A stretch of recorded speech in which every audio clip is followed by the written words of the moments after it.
ಬಿಸ್ಮಿಲ್ಲಾಹಿ ವಲ್ಹಮ್ದುಲಿಲ್ಲಾಹ್ ಸಲಾತು ವಸ್ಸಲಾಮು ಅಲಾ ಸಯ್ಯಿದಿನಾ ಮುಹಮ್ಮದಿನ್ ವ ಆಲಿಹಿ ವಸಹಬಿಹಿ ಅಜ್ಮഈನ್. ಗೌರವಾನ್ವಿತರಾದ ಶೇಖುನಾ ವ ಸಯ್ಯಿದುನಾ ಅಮೀನು ಶರೀಅ ಸಯ್ಯಿದ್ ಅಲಿ ಬಾಫಕಿ ತಂಗಳ್ ಅವರ ಪವಿತ್ರವಾದ ಹಸ್ತದಿಂದ ಇಸ್ಲಾಮಿನ ಅಧಿಕೃತವಾದ ಬೋಧನಾ ಕಾರ್ಯಕ್ರಮಕ್ಕೆ ಪರವಾನಗಿಯನ್ನು ಪಡೆದಂತಹ ಉಲಮಾಗಳು 30 ವರ್ಷಗಳ ಸುದೀರ್ಘವಾದ ಸೇವಾವಧಿಯಲ್ಲಿ ಮತಲೌಕಿಕ ವಿದ್ಯಾಭ್ಯಾಸವನ್ನೊಳಗೊಂಡ ಆದರ್ಶಪ್ರಾಯ ತಲೆಮಾರೊಂದನ್ನು ಈ ಸಮಾಜಕ್ಕೆ ಸಮರ್ಪಿಸಿದ ಹೆಮ್ಮೆಯಲ್ಲಿ ಈಗ ದಕ್ಷಿಣ ಕರ್ನಾಟಕದ ಸುನ್ನಿ ಸೆಂಟರ್ನ ಪದಾಧಿಕಾರಿಗಳು ಮತ್ತು ಅದರ ಕಾರ್ಯಕರ್ತರಿದ್ದಾರೆ. ಡಿಕೆಸಿ ಈ ನಾಡಿನಲ್ಲಿ ಒಂದು ವಿಸ್ಮಯವಾಗಿತ್ತು, ಅದ್ಭುತವಾಗಿತ್ತು. ಯಾಕೆಂದರೆ ವಿದೇಶಿಗೆ ತೆರಳಿದ ತಕ್ಷಣ ಅಹ್ಲು ಸುನ್ನತಿ ವಲ್ ಜಮಾಅತಿನ ತತ್ವಾದರ್ಶಗಳನ್ನು ಸಂಪೂರ್ಣವಾಗಿ ತೊರೆದು ಇನ್ನು ಆ ರೀತಿಯ ಸಂದರ್ಭಗಳಿಲ್ಲದಿದ್ದರೂ ಕೂಡ ಐಹಿಕವಾದ ಕಾರ್ಯಕ್ರಮಗಳಲ್ಲಿ ಮಾತ್ರ ತಮ್ಮನ್ನು ತೊಡಗಿಸಿಕೊಂಡು ಆಟಗಳು, ಸ್ಪರ್ಧೆಗಳು, ಕ್ರೀಡೆಗಳು ಮುಂತಾದ ಕಾರ್ಯಕ್ರಮಗಳಲ್ಲಿ ಮಾತ್ರ ಸಾಮಾನ್ಯವಾಗಿ ಉಲಮಾಗಳಲ್ಲದವರು ವಿದೇಶಕ್ಕೆ ಹೋದರೆ ಮಾಡುವಂತಹ ಸಾಮಾನ್ಯ ಕೆಲಸಗಳಲ್ಲಿ ಮಾತ್ರ ಸಮಯವನ್ನು ವ್ಯಯಿಸುತ್ತಿದ್ದಂತಹ ಒಂದು ತಂಡ ಡಿಕೆ ಸುನ್ನಿ ಸೆಂಟರ್ ಎನ್ನುವ ಅತ್ಯಂತ ಧನ್ಯವಾದ ಸಂಘಟನೆಯೊಂದರ ಸಾನ್ನಿಧ್ಯದಿಂದ ನಾಡಿನ ಉಮರಾಗಳು ಕೂಡ ತಮ್ಮ ಸಮಯವನ್ನು ಸಂಪೂರ್ಣವಾಗಿ ದೀನಿ ದಾವತ್ಗಾಗಿ ಖರ್ಚು ಮಾಡುವಂತಹ ಒಂದು ಸನ್ನಿವೇಶ ಬಂತು. ಶುಕ್ರವಾರಗಳಲ್ಲಿ, ಗುರುವಾರಗಳಲ್ಲಿ, ಗಲ್ಫ್ ರಾಷ್ಟ್ರಗಳ ರಜಾ ದಿನಗಳಲ್ಲಿ ಒಂದು ಕ್ಷಣವನ್ನು ಕೂಡ ವ್ಯರ್ಥ ಮಾಡದೆ ಫ್ಯಾಮಿಲಿ ಪ್ರೋಗ್ರಾಮ್ಗಳಿಲ್ಲ, ಫ್ಯಾಮಿಲಿ ಜೊತೆ ಸುತ್ತಾಟಗಳಿಲ್ಲ, ಪಾರ್ಕ್ಗಳಿಲ್ಲ, ಪಾರ್ಟಿಗಳಿಲ್ಲ, ಸ್ನೇಹಿತರ ಮನೆಗಳಿಗೆ ಹೋಗಿ ರಜಾಕಾಲವನ್ನು ಆಸ್ವಾದನೆ ಮಾಡುವಂತಹ ಕೆಲಸಗಳಿಲ್ಲ. ಎಲ್ಲ ಸಂದರ್ಭಗಳಲ್ಲೂ ಕೂಡ ಒಂದು ಅರ್ಧ ಗಂಟೆ ರಜೆ ಸಿಕ್ಕಿದ್ರೂ ಕೂಡ ಡಿಕೆ ಸುನ್ನಿ ಸೆಂಟರ್ನ ಕಾರ್ಯ ಚಟುವಟಿಕೆಗಳಲ್ಲಿ ತೊಡಗಿಸಿಕೊಳ್ಳುವಂತಹ ಅದ್ಭುತವಾದ ಇಚ್ಛಾಶಕ್ತಿಯುಳ್ಳ ಒಂದು ತಂಡದಿಂದ ಗಲ್ಫ್ ಸೆಕ್ಟರ್ಗಳಲ್ಲಿ ಮಹಾ ಅದ್ಭುತವನ್ನು ಸೃಷ್ಟಿ ಮಾಡಲು ಸಾಧ್ಯವಾಯಿತು. ಮೀಟಿಂಗ್ಗಳೆಂದರೆ 1 ಗಂಟೆಗಳ 2 ಗಂಟೆಗಳ ಮೀಟಿಂಗ್ಗಳಲ್ಲ. ಸುದೀರ್ಘವಾದ 3 ದಶಕಗಳಿಂದ ದಕ್ಷಿಣ ಕರ್ನಾಟಕ ಸುನ್ನಿ ಸೆಂಟರ್ ಎನ್ನುವ ಅದ್ಭುತವಾದ ಜ್ಞಾನಸೌಧ ಇಲ್ಲಿ ಅಂಬರಚುಂಬಿಯಾಗಿ ತಲೆ ಎತ್ತಬೇಕಾದರೆ ಗಲ್ಫಿನಲ್ಲಿ ಕಠಿಣಾಧ್ವಾನ ಮಾಡುವಂತಹ ನಮ್ಮ ಸಹೋದರರು, ನಮ್ಮ ನಾಯಕರು, ಡಿಕೆಸಿಯ ಕಾರ್ಯಕರ್ತರು ಒಂದೊಂದು ಕ್ಷಣವನ್ನು ಕೂಡ ಒಂದೊಂದು ಯುಗಗಳನ್ನಾಗಿ ಪರಿವರ್ತಿಸಿ ಆ ಸಮಯಗಳನ್ನು ಈ ಸಂಸ್ಥೆಯನ್ನ ನಿರ್ಮಾಣ ಮಾಡುವ, ಸಂಸ್ಥೆಯನ್ನು ಎತ್ತಿ ಹಿಡಿಯುವಂತಹ ಕೆಲಸಕ್ಕಾಗಿ ವಹಿಸಿದ್ದಾರೆ. ಡಿಕೆ ಸುನ್ನಿ ಸೆಂಟರ್ನ ಮೀಟಿಂಗ್ಗಳನ್ನು ಗಮನಿಸಿದ್ದೇನೆ. ಅದು 10 ಗಂಟೆ, 24 ಗಂಟೆ, 36 ಗಂಟೆ ನಿರಂತರವಾಗಿ ತಮ್ಮ ಸಮಯಗಳನ್ನು ಎಲ್ಲವೂ ಕೂಡ ದೀನಿ ದಾವತ್ಗಾಗಿ, ಶಿಕ್ಷಣ ಸಂಸ್ಥೆಗಳ ಸಂಸ್ಥಾಪನೆಗಾಗಿ ಖರ್ಚು ಮಾಡಿದ್ದರ ಫಲವಾಗಿ ಸಾತ್ವಿಕರಾದ ವ್ಯಕ್ತಿಯೊಬ್ಬರು ಈ ಭೂಮಿಯನ್ನು ದಾನ ಮಾಡಿದ್ದು ಸುಮಾರು 30 ವರ್ಷಗಳ ಹಿಂದೆ. ಆ ವ್ಯಕ್ತಿ ಯಾವ ಕನಸನ್ನು ಈ ದಾನ ಮಾಡುವ ಮೂಲಕ ಕಂಡಿದ್ದಾರೋ ಅದರ ಸಾಕ್ಷಾತ್ಕಾರದ ಫಲಗಳನ್ನು ಇವತ್ತು ಅನುಭವಿಸುವ, ಅದನ್ನು ಕಂಡುಕೊಂಡು ಕಣ್ಣು ತುಂಬಿಸುವಂತ ಅವಕಾಶ ಇವತ್ತು ಅವರಿಗೆ ಸಿಕ್ಕಿದೆ. ಅವರ ಜೊತೆಯಲ್ಲಿ ಹೆಗಲುಗೊಟ್ಟುಕೊಂಡು ದುಡಿದಂತಹ ನಮ್ಮ ಡಿಕೆಎಸ್ನ ಕಾರ್ಯಕರ್ತರು ಒಂದೊಂದು ಫಿಲ್ಸ್ಗಳನ್ನು, ಹಲಾಲಗಳನ್ನು, ಒಂದೊಂದು ಪೈಸೆಗಳನ್ನು ಕೂಡ ಎಣಿಕೆ ಮಾಡಿ ದೀನಿ ದಾವತ್ಗಾಗಿ ಅಹ್ಲು ಸುನ್ನತ್ ವಲ್ ಜಮಾಅತಿನ ಪಾರಂಪರ್ಯದ ವಿಶ್ವಾಸಗಳ, ಆಚಾರಗಳ, ಅನುಷ್ಠಾನಗಳ ಸಂರಕ್ಷಣೆಗಾಗಿ ಈ ಆಚಾರ ಅನುಷ್ಠಾನಗಳನ್ನು ಒಡೆದು ದೇಹದಲ್ಲಿ ಎದೆಗೇರಿಸಿಕೊಂಡು ನಡೆಯುವಂತಹ ಒಂದು ತಲೆಮಾರಿನ ಸೃಷ್ಟಿಗಾಗಿ ನೀವು ಮಾಡಿದ ಪರಿಶ್ರಮಗಳ ಫಲ ಇವತ್ತು ನೀವು ಕಂಡಿದ್ದೀರಿ. ಇಲ್ಲಿ ಇವತ್ತು ಇಹ್ಸಾನಿ ಪದವಿಯನ್ನು ಪಡೆದಂತಹ ಉಲಮಾಗಳ ಬಗ್ಗೆ ಅನೌನ್ಸ್ ಮಾಡಿದ್ದನ್ನು ಗಮನಿಸಿದ್ದೀರಿ.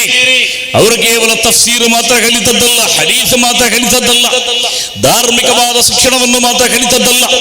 ಒಂದು ದಾರುಲ್ ಉಲೂಮ್ ಅಂತ ಹೇಳುವಾಗ, ದಾವಾ ಕಾಲೇಜ್ ಅಂತ ಹೇಳುವಾಗ, ಒಂದು ದರ್ಸ್ ಅಂತ ಹೇಳುವಾಗ ಪಾರಂಪರ್ಯ ಕಿತಾಬುಗಳನ್ನು ಮಾತ್ರ ಕಲಿತದ್ದಲ್ಲ, ನೆಟ್ ಎಕ್ಸಾಮಿನ ಸಮೇತ MBA, MA, MCJ, MCom ರೀತಿಯ ವಿವಿಧ ಸ್ನಾತಕೋತ್ತರ ಪೋಸ್ಟ್ ಗ್ರಾಜುಯೇಷನ್ ಪದವಿಗಳ ಜೊತೆ ಜೀವನದಲ್ಲಿ ಅಗತ್ಯವಾದಂತಹ ಸರ್ವ ಟ್ರೈನಿಂಗ್ಗಳನ್ನು ಪಡೆದು ನಾಡಿಗೆ ಮಾದರಿ ಯೋಗ್ಯವಾಗುವಂತಹ ಒಂದು ಅವಸ್ಥೆಗೆ ನಿಮ್ಮ ಕಠಿಣವಾದ ಪರಿಶ್ರಮದ ಮೂಲಕ ಈ ಯುವ ವಿದ್ವಾಂಸರು ಸಜ್ಜಾಗಿದ್ದಾರೆ ಎನ್ನುವ ಸಂತೋಷ. ನಿಮ್ಮ ಎಲ್ಲ ಕಷ್ಟ, ತ್ಯಾಗ, ಪರಿಶ್ರಮಗಳ ಮುಂದೆ ಅದು ಅತ್ಯಂತ ದೊಡ್ಡದಾದಂತಹ ಒಂದು ಫಲಾನುಭವ ಅಂತ ಹೇಳಲಿಕ್ಕೆ ನಾನು ಬಯಸ್ತಾ ಇದ್ದೇನೆ.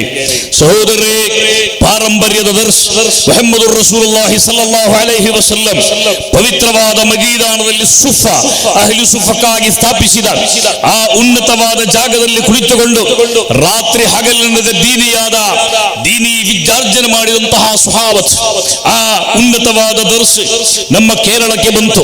ಕೇರಳದ ಮೊಟ್ಟ ಮೊದಲ ದರ್ಸ ಮಸೀದಿಯಾಗಿ ನಾವು ಕಾಣುವ ಕೊಡಗಲ್ಲೂರು ಮಸೀದಿ ಸುಮಾರು ಹಿಜರಿ 629ರಲ್ಲಿ AD 629ರಲ್ಲಿ ಕಟ್ಟಿದ 14 ಶತಮಾನಗಳ ಪರಂಪರೆ ಉಳ್ಳ ಕೇರಳದ ಮೊಟ್ಟ ಮೊದಲ ಮಸೀದಿ ಮಾತ್ರವಲ್ಲ, ಭಾರತದ ಮೊಟ್ಟ ಮೊದಲ ಮಸೀದಿಯಾಗಿರುವ the first most in India ಅಂತ ಅದರ ಗೇಟ್ ಅಲ್ಲಿ ಬರೆದಿರುವ ಕೇರಳ ಟೂರಿಸಂ ಡೆವಲಪ್ಮೆಂಟ್ ಕಾರ್ಪೊರೇಷನ್ ಇವತ್ತು ಅದನ್ನು ವಹಿಸಿಕೊಂಡು ಅತ್ಯಂತ ದೊಡ್ಡ ಟೂರಿಸಂ ಪ್ಲೇಸ್ ಆಗಿ ಅದನ್ನು ಡೆವಲಪ್ಮೆಂಟ್ ಮಾಡಿರುವ ಕೇರಳದ ಮೊಟ್ಟ ಮೊದಲ ಮಸೀದಿನಲ್ಲಿ ಈ ದೇಶದ ಮೊಟ್ಟ ಮೊದಲ ದರ್ಸ್ ಪ್ರಾರಂಭವಾಯಿತು. ಅಲ್ಲಾಮಾ ಹಬೀಬ್ ಬಿನ್ ಮಾಲಿಕ್ ರಲಿಯಲ್ಲಾಹು ಅನ್ಹು ಅಲ್ಲಿ ಮುದರಿಸಾದರು. ಸಹೋದರರೇ, ಅಲ್ಲಿಂದ ಪ್ರಾರಂಭಗೊಂಡ ಈ ಪವಿತ್ರವಾದ ದರ್ಶನ ಪರಂಪರೆ ಪುನ್ನಾನಿ ಮಖ್ದೂಮುಗಳ ಮೂಲಕ ಮುಂದುವರಿಯಿತು. ಕೇರಳದಿಂದ ಮೊಟ್ಟ ಮೊದಲ ಅಜ್ಹರಿಯಾಗಿ ಜಾಮಿಯುಲ್ ಅಜ್ಹರ್ನ ವಿದ್ಯಾರ್ಥಿಯಾಗಿ ಝೈನುದ್ದೀನ್ ಮಖ್ದೂಮ್ ರಲಿಯಲ್ಲಾಹು ದೊಡ್ಡ ಝೈನುದ್ದೀನ್ ಮಖ್ದೂಮ್ ರಲಿಯಲ್ಲಾಹು ಅನ್ಹು ಕೇರಳದಲ್ಲಿ 500-600 ವರ್ಷಗಳ ಹಿಂದೆ ಕೇರಳದಿಂದ ಉನ್ನತ ವಿದ್ಯಾಭ್ಯಾಸಕ್ಕಾಗಿ ಜಾಮಿಯುಲ್ ಅಜ್ಹರಿಗೆ ಹೋದರು. ಅನಂತರ ಸಹೋದರರೇ, ಅವರ ಪೌತ್ರ ಮಗನ ಮಗ ಝೈನುದ್ದೀನ್ ಮಖ್ದೂಮ್ ಅಸ್-ಸಗೀರ್ ಸಾಹಿಬು ಫತ್ಹಿಲ್ ಮುഈನ್ ಅವರು 10 ವರ್ಷಗಳ ಕಾಲ ಪವಿತ್ರವಾದ ಹರಂನಲ್ಲಿ ವಿದ್ಯಾರ್ಜನೆ ಮಾಡಿದರು. ಕೇರಳದ ಧಾರ್ಮಿಕ ಶೈಕ್ಷಣ ರಂಗದ ನವೋತ್ಥಾನ ನಾಯಕರಾಗಿ ಗುರುತಿಸಲ್ಪಡುವಂತಹ ಆ ಮಹಾತ್ಮರುಗಳಾದ ಮಖ್ದೂಮುಗಳ ಮೂಲಕ ಈ ಉಜ್ವಲವಾದ ಪಳ್ಳಿ ದರ್ಸ್ ಪಾರಂಪರ್ಯ ಮುಂದುವರಿಯಿತು. ಕಾಲ ಬದಲಾದಾಗ ಪಾರಂಪರ್ಯ ದರ್ಶನ ಜೊತೆ ಇಲ್ಮಿನ ಜೊತೆ ಆಧುನಿಕ ಕಾಲವನ್ನು ಉಪದೇಶಿಸುವ, ಆಧುನಿಕ ಕಾಲಘಟ್ಟವನ್ನು ಎದುರಿಸುವ ನವ ತಲೆಮಾರಿಗೆ ಬೌದ್ಧಿಕವಾದ ನೇತೃತ್ವವನ್ನು ಕೊಡುವ, ಇಂಟೆಲೆಕ್ಚುವಲ್ ಲೀಡರ್ಶಿಪ್ ಅನ್ನು ಕೊಡುವಂತಹ ಒಂದು ತಲೆಮಾರು ಅಗತ್ಯವೆಂದು ಕಂಡಾಗ ಅದಕ್ಕೆ ಬೇಕಾಗಿ ನಮ್ಮ ದರ್ಸುಗಳಲ್ಲಿ ಆಧುನಿಕವಾದ ಪಠ್ಯ ಮತ್ತು ಪಠ್ಯೇತರ ಚಟುವಟಿಕೆಗಳನ್ನು ಅಳವಡಿಸಿಕೊಂಡು ನಮ್ಮ ದರ್ಸುಗಳನ್ನು ದಾವಾ ಕಾಲೇಜ್ ಅಥವಾ ಅಕಾಡೆಮಿಗಳನ್ನಾಗಿ ಪರಿವರ್ತಿಸುವಂತಹ ಕೆಲಸ ಪ್ರಾರಂಭವಾಯಿತು. ಇಲ್ಲಿ ಎಜು ಪ್ಲಾನೆಟ್ ಅಂತ ಹೇಳಿ ಒಂದು ದೊಡ್ಡ ಶೈಕ್ಷಣಿಕವಾದಂತಹ ಗ್ರಹವನ್ನು ಸ್ಥಾಪನೆ ಮಾಡಲಾಯಿತು. ಆ ಗ್ರಹವನ್ನು ಮುಂದೆ ಕೊಂಡುಕೊಂಡು ಕನಸುಗೊಂಡಂತಹ ವಿದ್ಯಾರ್ಥಿಗಳು ತಮ್ಮ ಅದ್ಭುತವಾದ ಸಾಧನೆಗಳ ಮೂಲಕ ಈ ನಾಡಿನಲ್ಲಿ ಇಸ್ಲಾಮಿಕ ದಾವತ್ತಿನ ಕ್ಷೇತ್ರದಲ್ಲಿ ಒಂದು ದೊಡ್ಡ ಸಾಧನೆಯನ್ನು ನಿರ್ಮಾಣ ಮಾಡಿದರು. ಸಹೋದರರೇ, ನೀವು ಗಮನಿಸಬೇಕು, ಮುಹಮ್ಮದ್ ರಸೂಲುಲ್ಲಾಹಿ ಸಲ್ಲಲ್ಲಾಹು ಅಲೈಹಿ ವಸಲ್ಲಂ ರವರ ಪ್ರೈವೇಟ್ ಸೆಕ್ರೆಟರಿ ಆಗಿದ್ದ ಝೈದ್ ಬಿನ್ ಸಾಬಿತ್ ರಲಿಯಲ್ಲಾಹು ಅನ್ಹು 100 ಭಾಷೆಗಳನ್ನು ಕಲಿತವರಾಗಿದ್ದರು. ಭಾಷಾ ಕಲಿಕೆ ಎನ್ನುವುದು ಆಧುನಿಕ ಕಾಲಘಟ್ಟದಲ್ಲಿ ಇಸ್ಲಾಮಿಕ ದಾವತ್ತಿಗೆ ಒಮ್ಮೆಯೂ ಕೂಡ ಬಿಟ್ಟು ಬಿಡಲು ಸಾಧ್ಯವಾಗದಂತಹ ಒಂದು ಅವಿಭಾಜ್ಯ ಅಂಗವಾಗಿದೆ. ಇನ್ನಲ್ ಕಲಾಮ ಲಫಿಲ್ ಫುಆದಿ ಫಇನ್ನಮಾ ಜುಇಲಲ್ ಲಿಸಾನು ಅಲಲ್ ಫುಆದಿ ದಲೀಲಾ. ಲಿಸಾನ್ ಅಂದರೆ ಭಾಷೆ.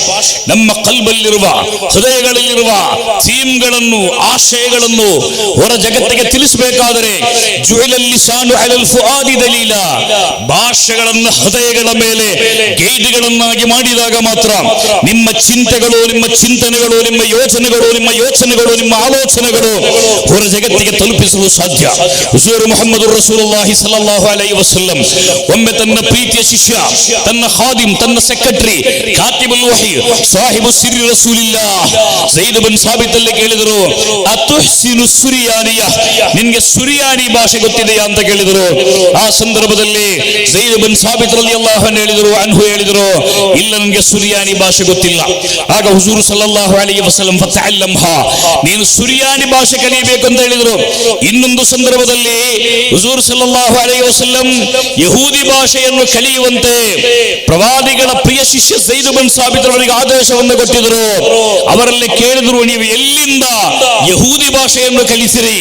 ಒಂದು ಕಾಲದಲ್ಲಿ ತಜಿದನ್ನ ಅಶದ್ದನ್ನ ಅದಾವತಲ್ಲಿಲ್ಲದೀನ ಆಮನುಲ್ ಯಹೂದ್, ಸತ್ಯವಿಶ್ವಾಸಿಗಳ ಪಾಲಿಗೆ ಅಂದು ಇಂದು ಅತ್ಯಂತ ಕಠಿಣ ಶತ್ರುಗಳಾಗಿದ್ದ ಯಹೂದ್ಯರ ಭಾಷೆಯನ್ನು ಕಲಿಯುವುದು ಬಿಡಿ, ಅವರನ್ನು ಸಂಪೂರ್ಣವಾಗಿ ದ್ವೇಷ ಮಾಡುತ್ತಿದ್ದೊಂದು ಕಾಲದಲ್ಲಿ ಪ್ರವಾದಿ ಕಾರ್ಯದರ್ಶಿಯಾಗಿದ್ದ ಝೈದ್ ಬಿನ್ ಸಾಬಿತ್ ಯಹೂದಿ ಭಾಷೆಯನ್ನು ಕಲಿತಾಗ ಅವರಲ್ಲಿ ಕೇಳಲಾಯಿತು, ನೀವು ಯಾಕೆ ಯಹೂದಿ ಭಾಷೆಯನ್ನು ಕಲಿತೀರಿ, ಹೇಗೆ ಯಹೂದಿ ಭಾಷೆಯನ್ನು ಕಲಿತೀರಿ?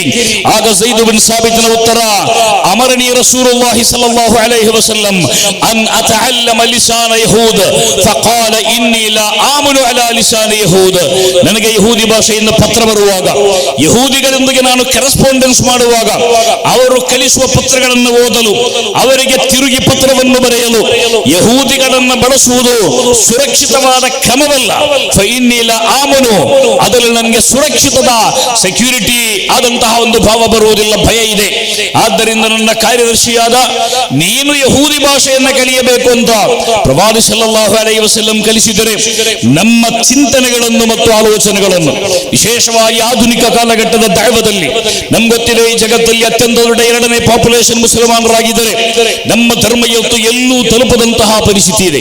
ಇಸ್ಲಾಂ ಎನ್ನುವುದು ಜಗತ್ತಲ್ಲಿ ಮೋಸ್ಟ್ ಮಿಸ್ಅಂಡರ್ಸ್ಟುಡ್ ರಿಲಿಜನ್ ಆಗಿ, ಅತ್ಯಂತ ದೊಡ್ಡ ತಪ್ಪು ಮಾಹಿತಿಗೊಳಗಾದಂತಹ ಒಂದು ಧರ್ಮವಾಗಿ, ಜಗತ್ತಿನ ಅತ್ಯಂತ ಒಂದು ದೊಡ್ಡ ಬಿಸಿನೆಸ್ ಆಗಿ, ಇಂಡಸ್ಟ್ರಿ ಆಗಿ ಇಸ್ಲಾಮೋಫೋಬಿಯಾ ಮಾರ್ಪಟ್ಟಂತಹ ಒಂದು ಕಾಲಘಟ್ಟಗಳಲ್ಲಿ ಇಸ್ಲಾಂ ಅನ್ನು ಜನರ ಮುಂದೆ ಭೀತಿಯ, ಅತ್ಯಂತ ಭಯಾನಕತೆಯ ಪರ್ಯಾಯವಾಗಿ ಬಿಂಬಿಸುವ ಅತ್ಯಂತ ಅತ್ಯಾಧುನಿಕವಾದ ಕಾರ್ಯಕ್ರಮಗಳನ್ನು ಕಾಡುವಾಗ ಅದಕ್ಕೆ ಮಿಲಿಯನ್, ಬಿಲಿಯನ್, ಟ್ರಿಲಿಯನ್ ಫಂಡ್ಗಳನ್ನು ಈ ನಾಡಿನಲ್ಲಿರುವಂತಹ ಕಾರ್ಪೊರೇಟ್ ಕುಲಗಳು ಮತ್ತು ಇಸ್ಲಾಮಿ ವಿರುದ್ಧ ಶಕ್ತಿಗಳು ಮೀಸಲಿಟ್ಟಿರುವಾಗ, ಸಹೋದರರೇ, ಇಸ್ಲಾಂ ವ್ಯಾಪಕವಾಗಿ ತಪ್ಪು ತಿಳುವಳಿಕೆ ಒಳಗಾಗುವಂತಹ ಒಂದು ಸನ್ನಿವೇಶದಲ್ಲಿ ಈ ಜಗತ್ತಿನಲ್ಲಿ ಅತ್ಯಂತ ಚಾಲ್ತಿಯಲ್ಲಿರುವ ಭಾಷೆಯಲ್ಲಿ, ಜಗತ್ತಲ್ಲಿರುವ 800 ಕೋಟಿ ಮನುಷ್ಯರಲ್ಲಿ ಅತ್ಯಂತ ಹೆಚ್ಚು ಮಾತನಾಡುವ ಭಾಷೆ ಇಂಗ್ಲಿಷ್, ಅತ್ಯಂತ ಹೆಚ್ಚು ಮಾತನಾಡುವ ಭಾಷೆ ಸ್ಪ್ಯಾನಿಷ್, ಫ್ರೆಂಚ್ ಮತ್ತು ಮ್ಯಾಂಡರಿನ್ ಭಾಷೆಗಳು, ಅರಬಿ ಭಾಷೆಗಳು. ಈ ಭಾಷೆಗಳನ್ನು ಕಲಿತುಕೊಂಡು ಈ ಭಾಷೆಗಳಲ್ಲಿ ಇಸ್ಲಾಮಿನ ಪಾರಂಪರ್ಯವಾದಂತಹ ದಾವತ್ತನ್ನು ಜನರ ಮುಂದಿಡುವ ಪ್ರಯತ್ನಗಳನ್ನು ಮಾಡಿದಾಗ, ಇಸ್ಲಾಮಿನ ಮಾರ್ಕೆಟಿಂಗ್ ಸಿಸ್ಟಮ್ಗಳನ್ನು ನಾವು ಬಲಪಡಿಸಿದಾಗ, ಆಧುನಿಕ ಜಗತ್ತಿಗೆ ಅಗತ್ಯ ಇರುವಂತಹ ದಾವಾ ಕ್ಷೇತ್ರದಲ್ಲಿ ಅದ್ಭುತವಾದ ಸಾಧನೆಗಳನ್ನು ಮಾಡಿದಾಗ ನಾವು ನಮ್ಮ ದೀನನ್ನು ಅತ್ಯಂತ ಉತ್ತಮವಾದ ಸ್ಥಾನದಲ್ಲಿ ಕೊಂಡೊಯ್ಯಲು ಸಾಧ್ಯವಾಗುತ್ತದೆ. ಒಂದು ಮಾತನ್ನು ಹೇಳಬೇಕು, ಜಗತ್ತಲ್ಲಿ ಶೈಕ್ಷಣಿಕ ರಂಗದಲ್ಲಿ, ಆರೋಗ್ಯ ರಂಗದಲ್ಲಿ, ಜನಸೇವಾ ರಂಗದಲ್ಲಿ ಅತ್ಯಂತ ಹೆಚ್ಚು ಪ್ರಭಾವವನ್ನು ಮೂಡಿಸಿದ ಜನರು ಅಂತ ಹೇಳಿದರೆ ಅದು ಕ್ರೈಸ್ತರು. ಈ ಜಗತ್ತಲ್ಲಿ ಅತ್ಯಂತ ದೊಡ್ಡ ಪಾಪ್ಯುಲೇಷನ್ ಅವರದೇ. ಕ್ರೈಸ್ತರು ಈ ನಿಟ್ಟಿನಲ್ಲಿ ಸಮಾಜದ ಎಲ್ಲ ಭಾಗಗಳನ್ನು ಕೂಡ ಆವರಿಸಲಿಕ್ಕೆ ಕಾರಣ ಅವರ ಗುರುಗಳ ಪಾಂಡಿತ್ಯ. ಫಾದರ್ಗಳನ್ನು ನೋಡಿ, ಅವರು ಶುದ್ಧವಾದ ಇಂಗ್ಲಿಷಲ್ಲಿ ಮಾತಾಡ್ತಾರೆ, ಅವರಿಗೆ ಉನ್ನತವಾದ ಪದವಿಗಳಿದೆ, PG ಮತ್ತು ಅನೇಕರಿಗೆ PhD ವಿದ್ಯಾಭ್ಯಾಸಗಳಿವೆ. ಸಾಧ್ಯವಾದ ಮಟ್ಟದಲ್ಲಿ ಭೌತಿಕವಾದ ವಿದ್ಯಾಭ್ಯಾಸಗಳನ್ನು ಕೂಡ ಬೈಬಲ್ ಕಲಿಕೆಗಳ ಜೊತೆ ಅಳವಡಿಸಿಕೊಂಡು ಜನರನ್ನು ಆಧುನಿಕವಾಗಿ ಮುನ್ನಡೆಸುವಂತಹ ಶಕ್ತಿ, ಸಾಮರ್ಥ್ಯ, ತರಬೇತುಗಳನ್ನು ಪಡೆದಾಗ ಒಂದು ತಲೆಮಾರು ಶಿಕ್ಷಣ ರಂಗದಲ್ಲೂ ಆರೋಗ್ಯ ರಂಗದಲ್ಲೂ ಮಾದರಿ ಯೋಗ್ಯವಾದಂತಹ ಸ್ಥಾನಗಳನ್ನು ಈ ಜಗತ್ತಲ್ಲಿ ಅಲಂಕರಿಸಲು ಸಾಧ್ಯವಾಗಿದ್ದರೆ ಕುಂತುಂ ಖೈರ ಉಮ್ಮತಿನ್ ಉಖ್ರಿಜತ್ ಲಿನ್ನಾಸ್, ಜಗತ್ತಿಗೆ ಮಾದರಿ ಯೋಗ್ಯವಾಗಿ ಕಲಿಸಲ್ಪಟ್ಟ ಅತ್ಯಂತ ಶ್ರೇಷ್ಠವಾದ ಸಮಾಜ ನೀವು ಅಂತ ಪವಿತ್ರವಾದ ಕುರಾನ್ ಮೂಲಕ ಪ್ರಶಂಸಿಸಲ್ಪಟ್ಟ ಒಂದು ವಿಭಾಗ ಯಾವತ್ತೂ ಕೂಡ ಈ ಕ್ಷೇತ್ರದಲ್ಲಿ ಹಿಂದೆ ಬೀಳಬಾರದು. ಈ ನಿಟ್ಟಿನಲ್ಲಿ DKC ಮಾಡಿರುವಂತಹ ಕೆಲಸಗಳನ್ನು ಶ್ಲಾಘಿಸುತ್ತಾ, ನಿಮ್ಮ ಅಹರ್ನಿಶಿ ದುಡಿತ, ನೀವು ಬಿಟ್ಟ ನಿದ್ರೆಗಳು, ನೀವು ಖರ್ಚು ಮಾಡಿದ ದಿರ್ಹಮಗಳು, ದೀನಾರುಗಳು, ರಿಯಾಲುಗಳು, ಸಹೋದರರೇ, ಯಾವತ್ತೂ ಕೂಡ ಅದು ವ್ಯರ್ಥವಾಗುವುದಿಲ್ಲ.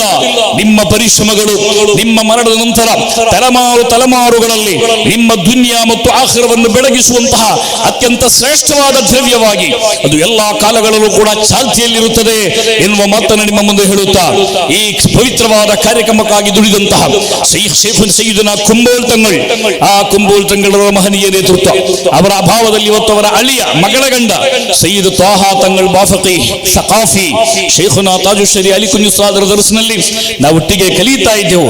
ಆ ಮಹಾತ್ಮರು ಇವತ್ತಿದರ ಚುಕ್ಕಾಣಿಯನ್ನು ಹಿಡಿದಿದ್ದಾರೆ. ಕೇರಳದಲ್ಲಿರುವ ಅತ್ಯಂತ ದೊಡ್ಡ ಅಹ್ಲು ಬೈತ್ ಪರಂಪರೆಯ ಮೇರು ವ್ಯಕ್ತಿತ್ವ ಅಮೀನು ಶರಿಯಾ ಸಯ್ಯದ್ನಾ ಸಯ್ಯದ್ ಅಲಿ ಬಾಫಕಿ ತಂಗಳ್, ಮರ್ಕಜು ಸಕಾಫತ್ ಸುನ್ನಿಯಾದ ಪ್ರೆಸಿಡೆಂಟ್, ಸಮಸ್ತದ ವೈಸ್ ಪ್ರೆಸಿಡೆಂಟ್, ಜಮೀ ಜಮಿಯತುಲ್ ಮುಅಲ್ಲಿಮೀನ ಪ್ರೆಸಿಡೆಂಟ್. 10 ಹಲವು ಸಂಘ ಸಂಸ್ಥೆಗಳಲ್ಲಿ ಸಕ್ರಿಯವಾಗಿ ಇಳಿ ವಯಸ್ಸಲ್ಲೂ ಕೂಡ ತನ್ನ ತೊಡಗಿಸಿಕೊಂಡಿರುವ ಮಹಾತ್ಮರಾದ ಶೈಖುನಾ ವ ಸಯ್ಯಿದುನಾ ಸಯ್ಯಿದ್ ಅಲಿ ಬಾಫಕಿ ತಂಗಳ್, ಅಲ್ಲಾಹು ತಾಲಾ ಅವರಿಗೆ ದೀರ್ಘಾಯುಷ್ ಆಫಿಯತನ್ನು ಕೊಡಲಿ. ಕಾಂದಮರು ಸಾದರಿಗೆ ಬರಬೇಕಾಗಿತ್ತು. ಬುಖಾರಾದಲ್ಲಿ, ಉಜ್ಬೆಕಿಸ್ತಾನ್ನಲ್ಲಿ ಅವರು ಸಹೀಹುಲ್ ಬುಖಾರಿ ದರ್ಸ್ ನಡೆಸಿದ 50 ವರ್ಷಗಳ ಈ ಸುದೀರ್ಘವಾದ ಅಧ್ಯಾಪನ ಸೇವೆಗೆ ಬುಖಾರಿ ಇಮಾಮ್ನ ಜನ್ಮನಾಡಲ್ಲಿ ಅವರಿಗೆ ಕೊಡುವಂತಹ ಗೌರವವನ್ನು ಸ್ವೀಕರಿಸಲಿಕ್ಕೆ ಅವರಲ್ಲಿಗೆ ತೆರಳಿರುವ ಕಾರಣ ಅವರ ಅನುಪಸ್ಥಿತಿಯಲ್ಲಿ ಅವರ ಸುಪುತ್ರ ಡಾಕ್ಟರ್ ಅಬ್ದುಲ್ ಹಕೀಂ ಅಜ್ಹರಿ ನಮ್ಮನ್ನಿಲ್ಲಿ ಬಂದು ಹರಿಸಿದ್ದಾರೆ. ನಾನು ಮುಗಿಸ್ತಾ ಇದ್ದೇನೆ. ಇನ್ಶಾ ಅಲ್ಲಾಹ್ ಇದಕ್ಕಾಗಿ ದುಡಿದ ಎಲ್ಲರಿಗೂ ಕೂಡ ಅಲ್ಲಾಹು ಅರ್ಹವಾದ ಪ್ರತಿಫಲವನ್ನು ಕೊಡಲಿ. ವಿಶೇಷವಾಗಿ 30 ವರ್ಷಗಳ ಹಿಂದೆ 1997ರಲ್ಲಿ ನಾನಿಲ್ಲಿ ಕೆಲವು ಕಾಲ ಕೆಲಸ ಮಾಡುತ್ತಾ ಇದ್ದೆ. ಆಗ ನನಗೊಂದು ಆಫರ್ ಕೊಟ್ಟಿದ್ದರು, ಈ ಸಂಸ್ಥೆಯ ಮ್ಯಾನೇಜರ್ ಆಗಬೇಕು ಅಂತ ಹೇಳಿ. ಆಗ ನಾನು ಆ ಕೆಲಸವನ್ನ ವಹಿಸದೆ ಅತ್ಯಂತ ದೊಡ್ಡ ಉಪಕಾರವನ್ನು ಮಾಡಿದೆ.